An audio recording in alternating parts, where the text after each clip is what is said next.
sa ginawa ng kanyang ama, sa mga inireklamo po sa kanya, yun po yung naging cause kung ba't sila nasa dahig. Di ba? Tama po ba yan? Ganun yung sagot mo? Na nagpapasalamat na ngayong tao ay talagang ililihis mo pa rin? Hindi mo bibigyan ng tuldok? Pilipino yan, pabayaan yung makapasok sa kanilang bansa.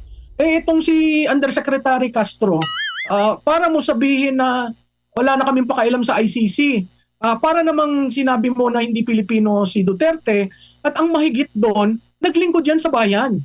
Sobra-sobra na ang pambabastos. Oo, alam mo, nakakatakot yan yung anong tawag sa kanya? Press briefer.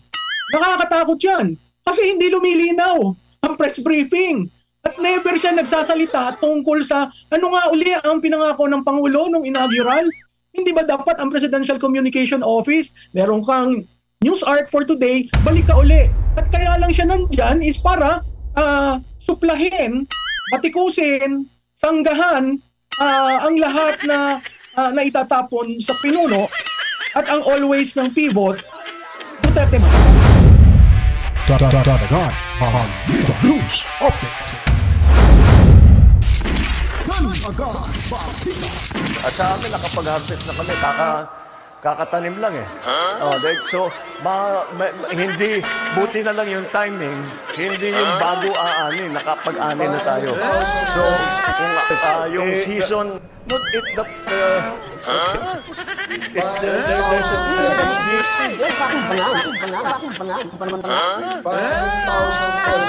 Should I say milyonaryo? Sama-sama tayo, babago. Para maging milyonaryo.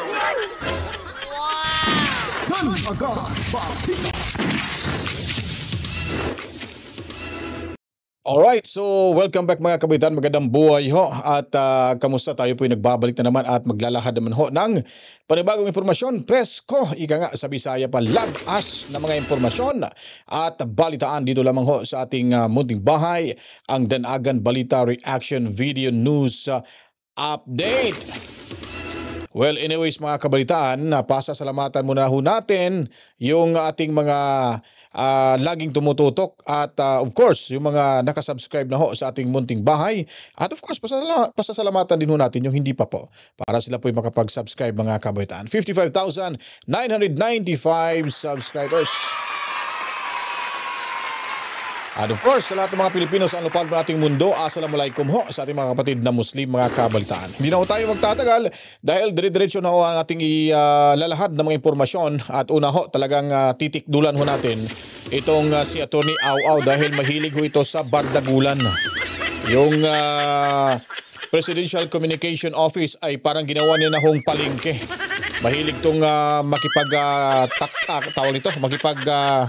away ho mga kabalitaan, no? Tingnan yung mukha ni Attorney Au mga kabalitaan, kahit magpa-makeup pa siya, magpaganda pa siya diyan, magkaroon ba ng lipstick yung labi yun niya, kahit naka ano ba yung tawag doon, eyebrow ba yun, no? Eyelashes yung pinapaganda ho nila. Makikita mo pa rin mga kabalitaan itong pagmumukha nitong si na talagang napaka-demonyo ho, napaka-traidor ho, napaka-halima ho mga kabalitaan itong si Attorney Au Castro. Anyways, dito naman ho, pag-usapan muna natin itong si Senador Bato de la Rosa. Sinabi ho nito na siya ay planong pupunta ho ng dahig at baka bibisitahin niya si Tatay Digong Duterte. At hindi ho ito natatakot kung siya po ay aarestuin ho pag siya pumunta ng ICC. Anyways, panoorin natin kung ano po yung nilalaman ng balitang ito. Hindi umano nababahala si Senador Bato de la Rosa sakaling arestuin siya ng International Criminal Court o ICC. At kaugnay niyan, plano naman ng mambabatas na dalawin si dating Pangulong Duterte sa The Hague, the Netherlands, bago o matapos ang halalan sa Mayo. Report mula kay Mian Corbera. Mag-iisang buwan matapos maaresto si dating Pangulong Rodrigo Duterte noong March 11, nagpakita na sa Senado si Senador Ronald Bato de la Rosa. Dumalo si de la Rosa sa pagdinig ng Senado sa isyu ng pagpapakalat ng sexual abuse at exploitation sa online at pagdinig ng Senate Committee on Foreign Relations sa naging pag-aresto sa dating Pangulo. Nakipagkumustahan pa ito kay Senate President Francis Escudero at Senador Amy Marcos. Ayon kay De La Rosa, abala siya ngayon sa pag-iikot sa mga probinsya para mangampanya. Hindi naman siya nababahala na siya ang susunod na ipaaresto ng gobyerno sa International Criminal Court at marami naman siyang ginagawang paghahanda. Handa tayo. In fact, yung ginawa na natin na petition sa Supreme Court, di ba? Pending pa. Hinintay natin yun. That's one of my preparations. Yung ginawa natin petition sa Supreme Court. Hindi ko ni-recognize yung jurisdiction ng ICC. If yung warrant na yan ay galing sa ICC, pero kung warrant na yan ay galing sa ating local court, respetuhin ko yan. Kapag galing sa Supreme Court o galing sa RTC, respetuhin ko yan. Pero kung galing sa ICC, ayon sa senador, susubukan niya mag-apply ng kanyang Schengen visa para personal na madalaw si dating Pangulong Duterte sa The Hague sa the Netherlands. Gagawin niya raw ito bago o pagkatapos ng eleksyon, matalo man siya o manalo sa halalan. Pero pagbibiro ng senador, magsusuot siya ng wig para hindi siya makilala. kaya kung mag-apply ng Schengen visa, kung isyuhan ako, then maybe bago or pagkakataon before election, sana makabisita man ako sa kanya. Sige lang, pwede na ako doon. Pagpunta ako doon sa dahig, mag-wait ako. Talagang daming mainis na naman ho dito sa pabiro nitong si Senator Bato de la Rosa. Pero kahit magwiwig pa yan magsuot pa yan ng wig si Senator de la Rosa, ay halatado pa rin ho mga kabalita. Masasait pa rin ho yan sa mga nasa ICC dyan sa The Hague, Netherlands, mga kabalitaan. Anyway, dito po ang palasyo ay talaga itong si How Castro, mga kabalitaan, no? Parang magkapareha sila ng makeup ni no? Yung tsahin niya. Tsahin ba yan? Si Castro, mga kabalitaan. Yung isang Castro ba? Yung makakaliwa. Parang isa lang yung makeup artist nila dyan eh. Anyways, lipat to tayo. Kidding aside lang po yan, mga kabalitaan. At itong si De La Rosa ay nirequesto at sinabihan niya itong si Aimee na ipasabi na ho yung mga taong hindi dumalo. Ngayon rumisba ko itong taklesa, palingkera, na talagang hinamo niya si Senador Bato dito, mga kabalitaan, na dapat magpakita daw siya sa pagdinig kung ipapatawag o ipapasabi na ang cabinet officials, mga kabalitaan. At abangan niyo po yung isa pang video clip dito. Talagang wawaswasan ho natin itong si taklesa, mga kabalitaan. Hinamo ng palasyo si Senator De La Rosa na magpakita sa pagdinig kung ipapasabi na niya ang mga opisyal ng gobyerno na hindi sumipot sa Senate hearing. Nasa frontline balitang yan si Maricela Lili. Sinagot ni Palace Press Officer Undersecretary Claire Castro ang banta ni Senador Bato de la Rosa na ipasabi na ng Senado ang mga opisyal ng gabinete na hindi sumipot sa Senate hearing kanina tungkol sa pag-aresto kay dating Pangulong Rodrigo Duterte. Nasa kanya po yan. Kung magpapasupi na siya, siguraduhin lamang din po niya na siya po ay magpapakita. Di ba? Tingnan nyo, talagang rumirisbak siya eh. Talagang bardagulan yung style nitong hinampak na babae na to, mga kabalitaan. No? Matindi talaga to. Palaban tong si taklesa, si palingkera, mga kabalitaan. Tapos, hinahamo niya pa, dapat magpakita ka rin, na? Kung talagang mapapasabi na ho ang cabinet officials. So, ganun ho magsalita. At hindi ka aya-aya at hindi bagay ho maging PCO. Dahil yung ugali niya po, ugaling kalye. Kahit sabihin natin, abogado ho yan, baka sa ngalan lang abogado, kilala, pero yung personalidad ay baka kayo na dumugtong dyan, mga kabalitaan, no? Diba? Walang kwenta tong PCO eh. At hindi ho to nararapat na magiging PCO undersecretary dahil nga ay gulo lang ang dinadala niya dito at gusto niyang paawayin, mga kabalitaan, yung kampo at kampo ni Tatay Digong at sa kanyang alyansa para sa bagong Pilipinas. Kung makikita at mapapansin nyo, yung ugali ho nito talagang napaka halimaw ho, mga kabalitaan. Hindi ko na tatapusin ho dito kasi gusto ko lang ipapakita sa inyo kung gaano ito walang kwenta, walang hiya, napaka-bastos, walang modo itong PCO undersecretary ho natin, mga kabalitaan. At dito naman po, at ito, panoorin muna natin kung ano masasabi dito ni How Castro, mga kabalitaan.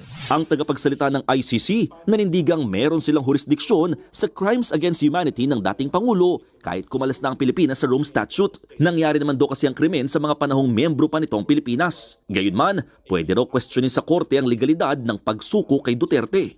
Now, the surrender of Mr. Duterte to the ICC is something that was, of course, the decision of the Philippines authorities. And if there is any question about whether it was lawful or not, it would have to be submitted to the judges. Itinanggi ng international. Bali, Ang tanong kasi diyan, kung talagang sumuko ba, sumurrender ba si Tatay Digong Duterte, mga kabalitaan. Yun kasi ipinapalabas nila eh. Ha? Nitong mga nagtatago sa saya ni Castro. Sino-sino pa ba yung nagtatago sa saya ni Castro, mga kabalitaan? Ha? Itong si Bonjing, si Poyeng Rimulya. Itong kapatid niyang aka Renz Verano, mga kabalitaan. Ha? Itong si John Vic Rimulya. Tapos itong si Diwata. Sino pa ba? Marbel. Marbel na sabi nila adik daw, pero hindi ko naniniwala, mga kabalitaan. Sino pa ba? Si Anyo, si Gilbert Chodoro. At meron pa ba si Alcantara? Kala mo hindi normal kung titignan mga kabalitaan eh. Ngayon, sinasabi ho dito na sinusurrender daw nila. Paano sumuko daw? Paano sumuko? Buong mundo ho ang nakasubaybay kung papaano ho nila talaga kinidnap si Tatay Digong Duterte. Speaking of kidnap, mga kabalitaan, ito'y mula ho sa pamilya Duterte, lalo na si Kitty Duterte. Dahil isa ho siya sa saksi kung papaano ho talaga nila na hindi ginalang yung ating dating Pangulong Duterte, kung papaano ho niya niyurakan yung ating batas, ang kapakanan ni Tatay Digong Duterte, at kung papaano ho talaga nila itong binastos rin mga kasamahan ni Tatay Digong, si Attorney Mijaldia, yung isang abogado at yung asawa or live-in partner yata ni Tatay, kasi parang hindi yata sila kasal ni Ma'am Hanilet. At kung sino-sino pa yung mantakin nyo po yung gwardya or yung assistant ni Tatay Digong Duterte. Tinulak-tulak ko. Pinuwersa, ipapalayo, pero hindi ho ito umatras. May mga ganyan bang sitwasyon na sumuko si Tatay Digong Duterte? Nahihirapan nga kayong bitbitin itong si Tatay Digong Duterte. Umabot pa nga ng 14 oras. Kung hindi ako nagkakamali para lang mapasakay nyo agad-agad dyan sa aeroplanong talagang inihanda na agad na nakaabang lang pala sa labas. Ito yung lumabas sa investigasyon, mga kabaitaan. Ipapalabas nyo sa ICC na sumuko. Ngayon, sa anong sabi ng ICC, tagapagsalita ng ICC? Kailangan talaga questionin yan sa korte kung tama ba yung kanilang ginawa, unlawful ba, or talagang sinusunod ba nila yung nagiging saad o nakasaad sa batas. So, kung paano magsimula bago ito turn over, kung ito ba may court order na isusurrender si Tatay Digong Duterte. Wala ngang court order mula ho sa Korte Suprema, at hindi nga pinapakita for appearance lang sa RTC sa ating bansa na nagpapatunay na itong si Tatay Digong Duterte ay sumuko. Wala nga, mga kabalitaan. Lumipad lang sila doon sa dahig ni walang mga kaukulang dokumento. Passport ni Tatay Digong, walang visa ho. Sino-sino pa ba yung pumunta? Instead na ang maghahati do, yung taga-Interpol talaga, yung sino bang representative ng Interpol? Wala. Yung sa atin lang ho, yung police na sumakay, hinatid doon sa hanggang, iwan ko kung hanggang Netherlands ba yun or hanggang ano lang sila, sa Dubai.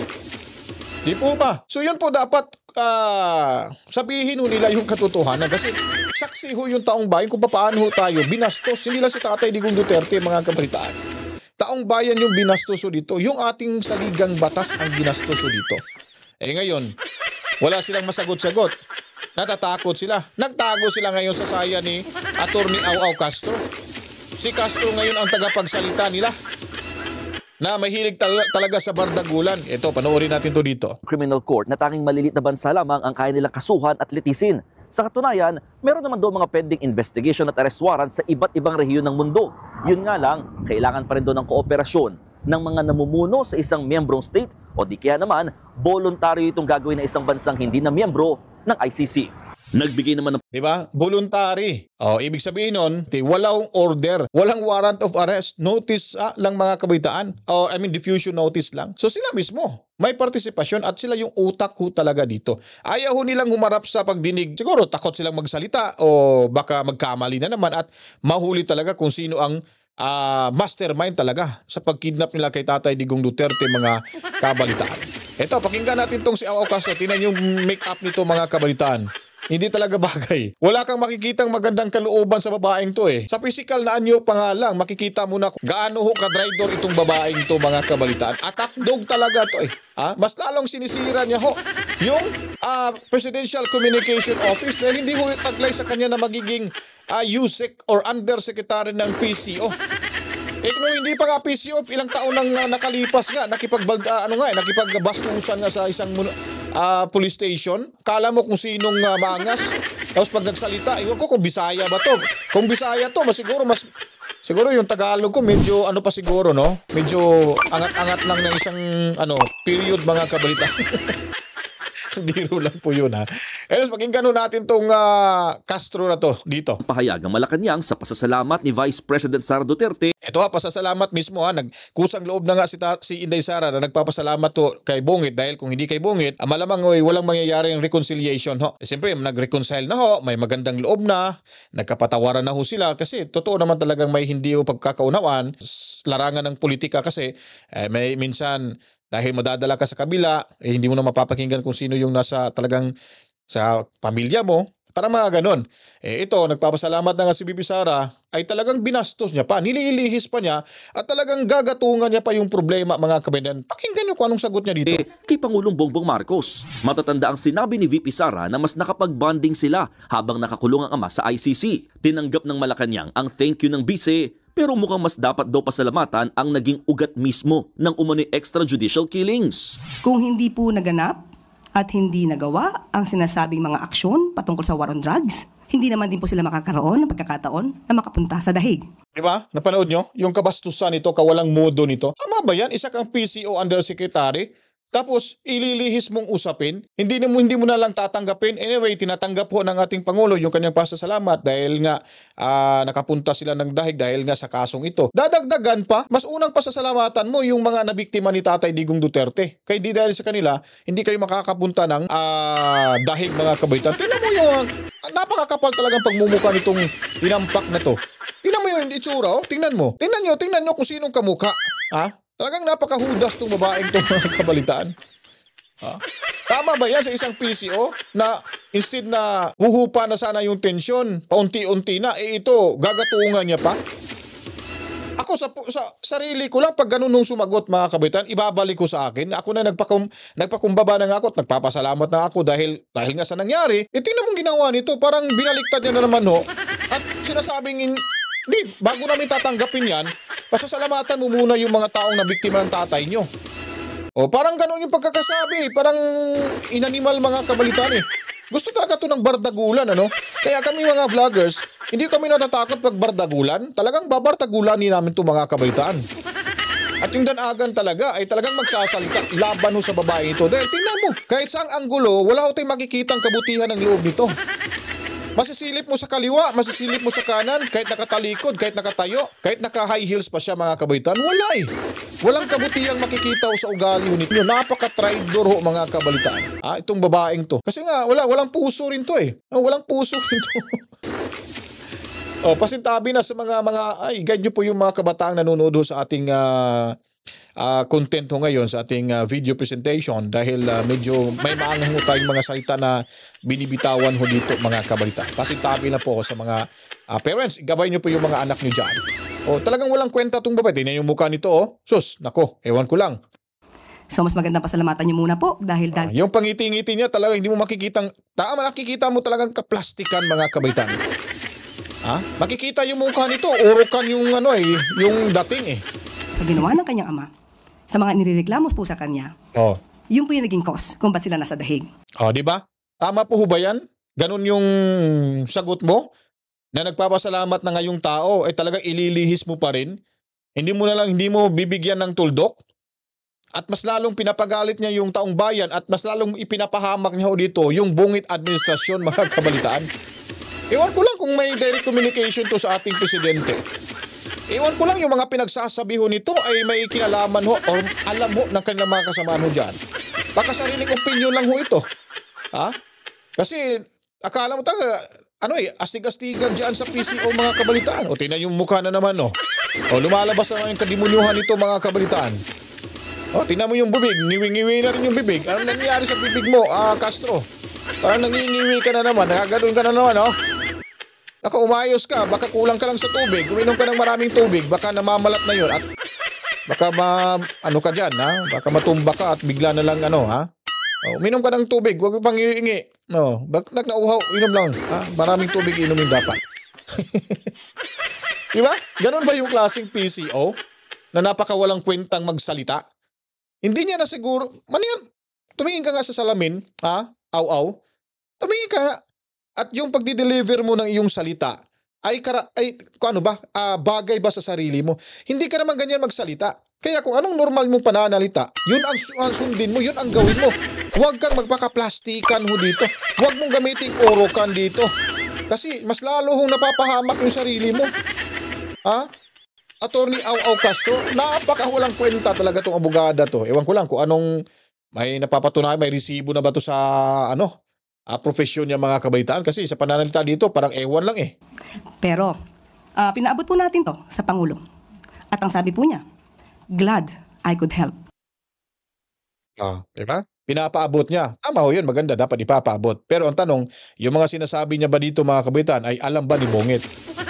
Ha? Ipinag-alam niya rin ba nga, Bungit? Okay lang ba ito yung i-release back natin?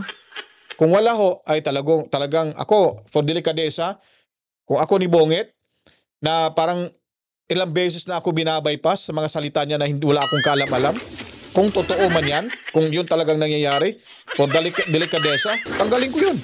O papalayasin ko na yun, resign ka na, mapalitan ka na namin kasi ang hirap mo eh. Nagpapagulo ka lang sa bansa ho natin na Au Castro. Talagang totoong palingkera ka at taklesa. Tingnan nyo dito ngayon si Ma'am Malu Tequila. Sobrang galit na galit at naiinis na ho dito kasi mahilig tong bardagulan si Castro. Dito pinalaga na ho ni sino ba to? Si Ma'am Tequila dahil nga po sa astang kalye.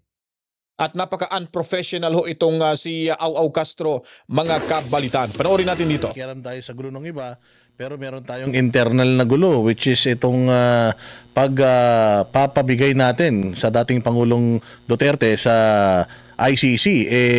Dito lang, mukhang may posibilidad na makalabas itong interim release para kay Pangulong Duterte, pero sinasabi ng tagapagsalita pala ng Malacanang na kung tatanggapin natin yon, parang nakipag-cooperate na tayo sa ICC, walang jurisdiction sa atin. Anong comment mo doon, madam? Alam mo, Boss Dada, maling-mali ang tagapagsalitang yan, no? Unang-una, ang sinasabihan mo ay Pilipino. Citizen ng Pilipinas. Natatandaan nyo nung panahon ng COVID na halos ayaw nang papasok at sinabi ni Presidente Duterte, mga Pilipino yan, papasukin natin dahil sila'y mga Pilipino. COVID yan. At pinagsalitaan ng mga experts, sir, mahirap tayo magpapasok kahit isang Pilipino dahil baka carrier yan, maipit tayo. But at the end, anong sinabi ni President Duterte? Pilipino yan, pabayaan yung makapasok sa kanilang bansa.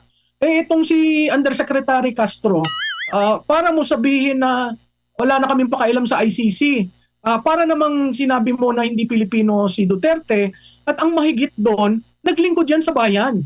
Sobra-sobra na ang pambabastos na ginagawa nitong undersecretary ito na biro mo magsasalita ka. Ang tanong ko nga is that even allowed by the Presidential Communication Office to be saying those things? Parang hindi ito tinuruan ng communication. Parang hindi ito tinuruan ng pagrespeto sa institusyon. 'Di ba?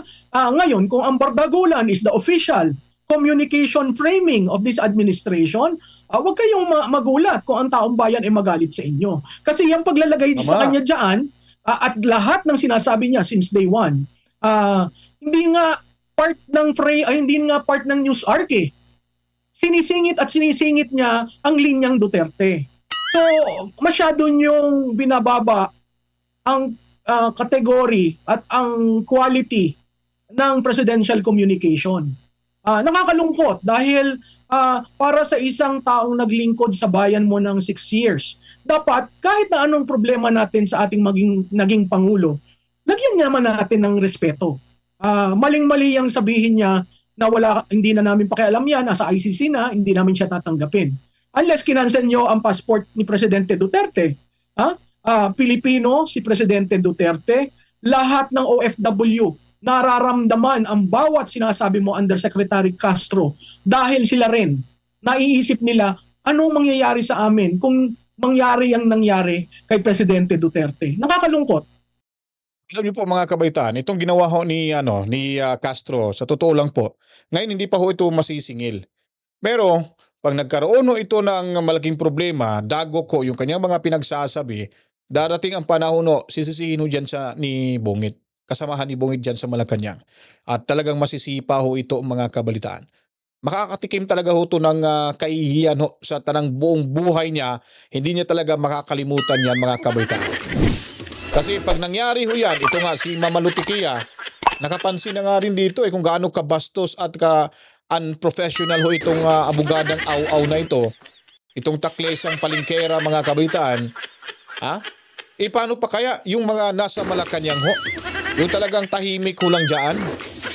Ngayon hindi pa niya mararamdaman kasi akala na siguro paborito ho siya ngayon dyan bilang undersecretary ho ng Philippine Presidential Communication Office. Pero nakikita ho natin dito, sisipain din yan pagdating ng mga ilang araw ho, buwan. Kasi nga, yung pagiging bastos ho niya, iba yun si Ma'am sino ba yun si Ma'am Trixie Cruz Angeles? Very professional ho. Lalo na pag siya po ay nagdi-deliver ng information, nagsasalita ho siya. So, talagang ano po siya Kaya makikita ho natin na yung pagiging malumanay ni Ma'am Trixie, talagang makikita ninyo yung pagiging professional ho niya. Itong si Aw-Aw, nakikita naman buong mundo na bastos talaga. Nagwala ho sa presento. At nakikita niyo po yung vlog niya dati, ay talagang masungit ho. Maldita. Yun po yung natural niya. Pero ngayon, binago niya yung imahe niya dito. Binago niya yung personality nito dahil nga siya ay undersecretary na. Ay hindi pa rin ho mga kabaitan na makikitaan ho ng magandang kabutihan o kabutihan ng loob.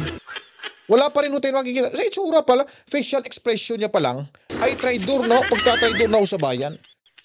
Facial expression pa lang, masasabi mo na talagang siya ay sip-sip, siya ay linta ho. Naging linta o siya dyan sa Malacanang. Pero, sabi nga nila, nga may hangganan daw kung ano ka kasama o paano mo hindi ginalang o anong ginawa mong hindi maganda sa iyong kapwa, ay talagang babalik din talaga yung karma sa iyo. Yun lang iniintay ho natin na magkamali ho siya, na magsalita ho dito, na mula lang sa kanyang sarili, mula lang sa kanyang isipan, ay nako, talagang goodbye ka na. Yun lang inintayin lang natin dito mga kabaitaan. Kaya si Mama Lo nakapansin na rin nabubuwisit na rin siya At dami ho talaga. Si Attorney Jing Paras, Congressman Jing Paras, galit na galit. Marami hong mga, hindi lang mga public officials, marami hong mga private citizens, mga netizens natin na galit ho dito. Kaya, kailangan magulos dili ho siya sa mga sinasabi niya kasi hindi ho karapat-dapat at hindi rin bagay sa kanya na magsalita ng ganyan na ikaw ay isang undersecretary dahil yan ay bardagulan yung gusto mo Attitude yan ng kalye ng taong kalye, ng taong nasa labas. Anong ginagawa mo ngayon? Gusto mo ng bardagulan? Kami dito, wala kaming problema. Talagang tatapatan namin kayo. Tatapatan kita mismo. Kahit anong mangyari. Kasi kabastusan na rin yan ang ginagawa mo Napaka walang kwenta. Talagang ginagatungan mo yung problema ng ating bansa. Parang ikaw lang yata makakapahamak sa bansa ho natin dahil sa yung pang-uugaling napaka walang kwenta, napaka demonyeta mga kabaitaan at napaka halimaw. Halimaw ka dyan sa PCO. Halimaw ka dahil sa yung pananalita. Halimaw sa pananalita na kabastusan mga kabaitaan. Hindi halimaw na typical na halimaw Pag sa kanyang personalidad daw siya magsalita ay talagang napakahalimaw ho mga kabalitaan. Siya na lang itapon natin kaya ma'am para mas maganda kasi mukhang hindi marami siyang mga pinagsasasabi ngayon katulad yan yung repatriation sa sa Taiwan. Sabi niya ang bansa daw ay laging handa. Tinanong kung gaano kahanda, basta handa. Oo, alam mo, nakakatakot yan yung anong tawag sa kanya? Press briefer. Nakakatakot yan. Kasi hindi lumilinaw ang press briefing. At never siya nagsasalita tungkol sa ano nga uli ang pinangako ng Pangulo nung inaugural. Hindi ba dapat ang Presidential Communication Office, meron kang news arc for today, balik ka uli. Ito po yung pinangako, ito na po ang nagawa. Walang ganong pag-i-explain. At kaya lang siya nandyan is para suplahin, batikusin, sanggahan ang lahat na itatapon sa pinuno at ang always ng pivot, Duterte masama. Yun ang, pero mo, pinapasweldo siya ng taong bayan. Pero ganyan ang pananalita niya. Nakakalungkot. Yung pagpapalibing ni FPRRD kay Marcos Sr. Ma'am, kumbaga maraming mga tumutol doon dahil nga sa ginawang pang-abuso during sa Marcos Sr. Pero talagang naging shock absorber si former President Duterte na mailibing sa libingan ng mga bayani. No, ngayon, yung mga Pilipino ay in support naman dito kay former President Rodrigo Duterte. Lumabas sila, talagang nagalit sila doon sa mga pangyayari noon at nag-celebrate pa nga sila sa birthday, iba't ibang panig sa ano. Hindi po ba ito tingnan, parang binabaliwala lang ba nila ang kakayanan ng mga Pilipino ukol po dito, ma'am?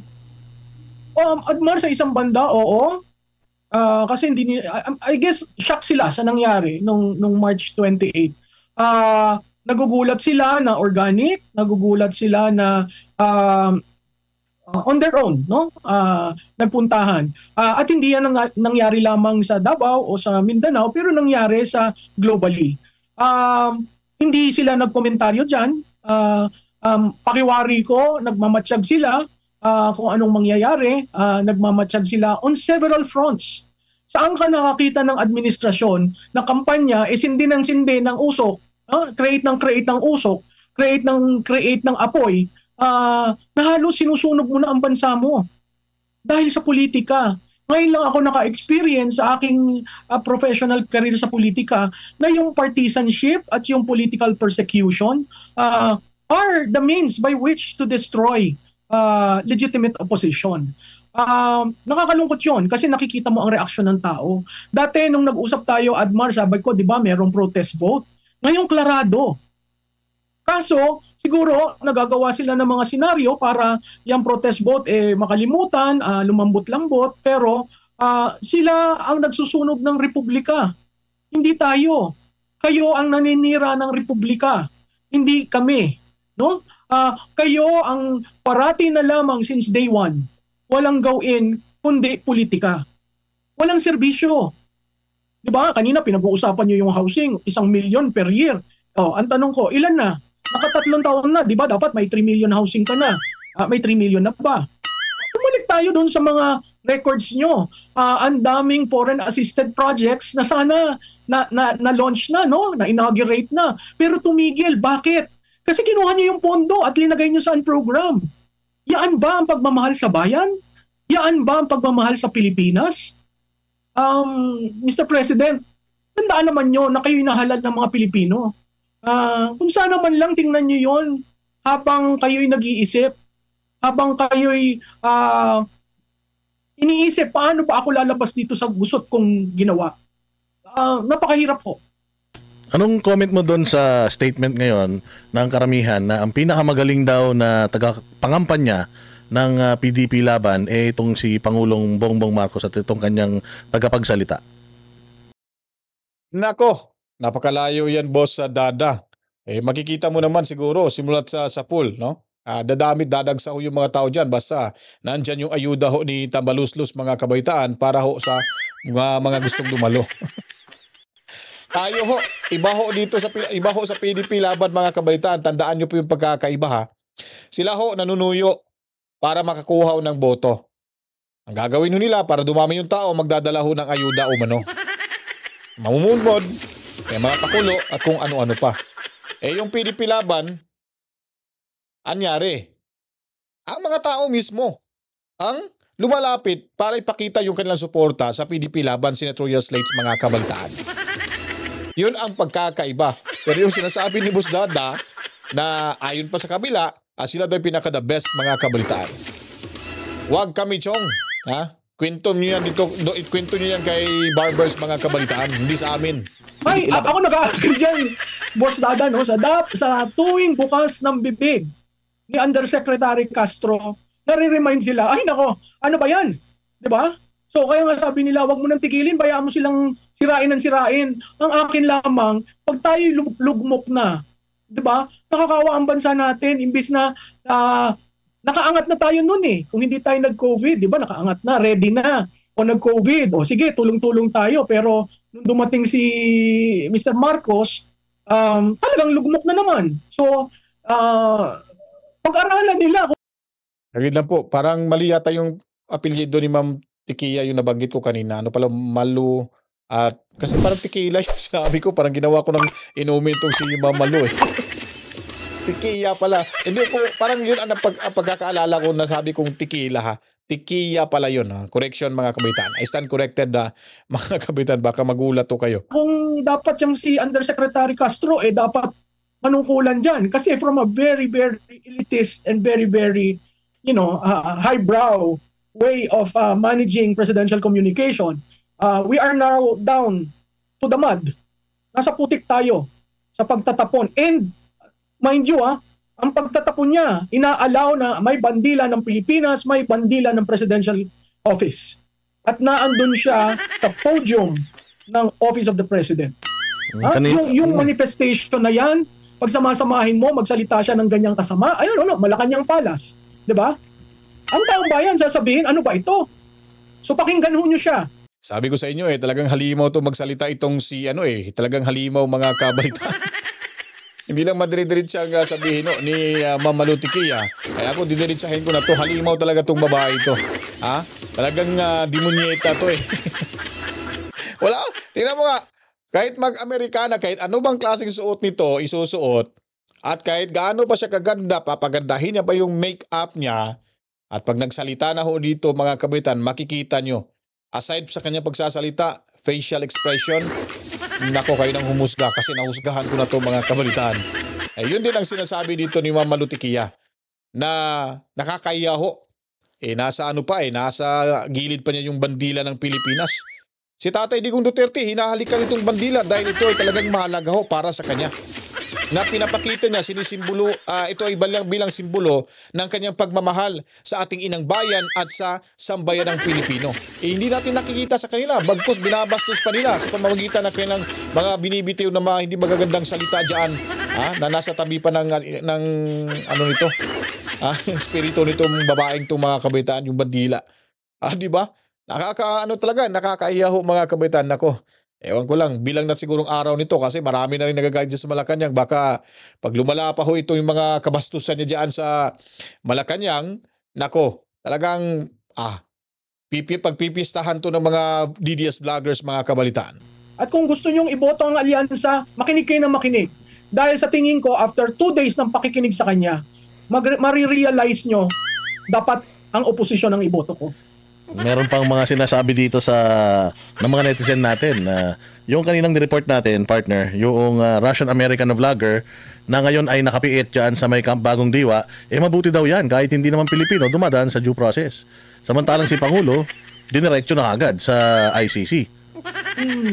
Alam mo, nakakalungkot yan talaga, Boss Dada, kasi hindi lang illegal detention, hindi lang kidnapping, hindi lang extrajudicial rendition, talagang may violation. Kaya nga ako, tinatawagan ko yung mga abogado. Bakit hindi kayo mag-file sa ombudsman? Di ba? Illegal detention, kidnapping, extrajudicial rendition, violation of the constitutional, Marami Paano tayo magkakaroon ng accountability? Anong tawag dito? Sweep under the rug? Itong mga ito, hindi magkakaroon ng accountability na tama, whether you are pro or anti, kasi hindi natin sinasagot ang mga lumalabas isa-isa. Katulad kanina, di ba? Doon sa hearing sa Senado, ang dami dong lumabas na masyasyak ka na iisipin mo, talagang pinagplanuhan. Talagang ang Estado, using the levers of power, ang nagpadala kay Presidente Duterte. Alam niyo po mga kabalitaan, yung nahuli ho yung Russian national, di ba? Tama, nasa Camp Diwa nga, nakadetinado kasi pakakasuhan daw mga kabalitaan. Tapos ang sinabi na hindi daw ito ipapabalik sa kanilang bansa, i-deport kung hindi daw niya masintensyahan o maserve o tawag nito. Kumbaga hindi niya daw, ano bang term nun kumbaga parang hindi ko na maisip yung parang talagang kung magkaroon ho ng kaso at mapapatunayan na siya ay nagkamali at may kaso talaga na magiging makonvict or convicted siya sa kaso niya, ay kailangan ho talagang makulong muna dito sa ating bansa bago ho siya i-deport mga kabalitaan. Isang Russian national ho yan Pero anyari mga kabalitaan. Si Tatay Digong Duterte. Ni wala mang kaso dito sa ating bansa. Hindi man nila pinaharap doon kahit sa RTC naman lang, kahit sa Supreme Court naman lang. Para makapag-decide yung Supreme Court at makapagbaba ng court order na i-deport or i-surrender itong si Tatay Digong Duterte dyan sa Dahig, Netherlands mga kabalitaan. Tingnan nyo yung katangahan, tingnan nyo po yung kabubuhan ng mga nasa gobyerno ho natin. Ba't ayaw nilang ma-deport itong Russia na nahuli agad-agad? Ba't pinapakakasuhan pa nila? Kailangan daw masintensyahan ito ng gando. Pag nasintensyahan kailangan na talagang harapin kung ano yung magiging sentensya niya bago siya po mga kabalitaan ihatid doon sa kanilang bansa sa Russia. Samantalang si Tatay Digong wala na, andoon na. Di ba? So, yun po mga kabaitaan, hindi natin ito tatapusin itong naging pahayag ni Ma'am Tikia dahil nga po ay sapat na na ating may papakita sa inyo kung gaano talaga ito kademonyo itong si Marimar mga kabaitaan. Si Reyna ng fake news diyan sa PCO. Itong si Marimar mga kabaitaan, si Atty. Awaw, talagang naging linta na ngayon. Ewan ko lang kung sino ang kanyang dinidikitan. Malamang, siyempre, presidente. Pero hindi natin alam, yung presidente ay talagang magpapanikit ba? Hinahayaan lang siguro yan dyan. Yung papapasalamat ni Sara Duterte, iniba niya naman yung issue. Talagang ginagatungan niya, problema na ho mga kabalitaan. At huwag kalimutan po, straight to tayo, PDP Laban, Senatorial Slate 10 ho yan sila. Kaya nang bahalang dumagdag sa dalawa. At party list meron ho tayong IPANAW, meron tayong Duterte Youth Party List, Bisaya Youth Party List mga kabaitaan. At ano pa ba? Sa GIP Party List, kay Senador Rodante Marcoleta mga kabaitaan. Sabi ni Bongit, 12-0 daw. 12-0, 12. Paano maging 12? Wala na si Amy Marcos. 11. Parang may nagsialisa na nga dyan Ewan ko lang kung andyan pa ba si Villar. Mga kabalitaan. Yun po, mga bukas makalawa, maririnig na natin na ito na lang yung natira. Hindi na ho 12. Pero kung sabihin natin na 12 ay imposible ho yan. At ito lang po yung masasabi natin mga kabaitaan. Voting against 12-0, it's not all about impeachment. It's all about us protecting the democracy and not compromising our sovereignty mga kabaitaan. Yan po ang pinaka-importante ho dyan.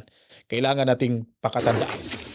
Kaya kung nagustuhan niyo po itong ating video presentation sa mga oras na ito, huwag kalimutan, paliguan niyo po ng maraming likes, buhusan niyo po ng maraming comments, and of course, i-share niyo rin po ito para malaman din ng ating mga kababayan na hindi pa po nakapag-bisita sa ating munting bahay.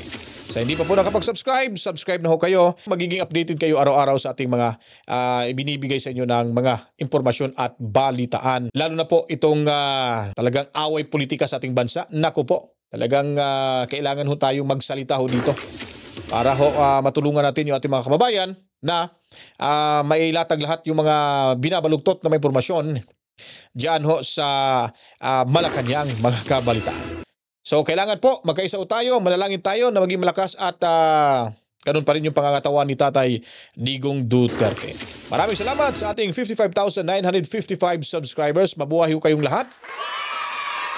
And of course, ating mga moderators, lalo na sa Team Replay, pag nag-live ho tayo, live viewers ho natin. And of course, si Mami Rose and Daddy Birding, Tubi, and hi also, sa mga Tubi's family dyan sa Cebu City, mabuhay ho kayong lahat. Lalo po sa ating mga sinasalduhan na mga bagong bayani ating bansa, ang Overseas Filipino Workers, mabuhay sa inyo, matsalam, at masalam sa ating mga kapatid na Muslim. Assalamualaikum sa inyong lahat. Luzon, Visayas at Mindanao, sa mga lupalop nating mundo na may mga Pilipino. Ang programang ito ay para ho sa inyo. To God be the glory. Mwah! Chip, chip! Peace out!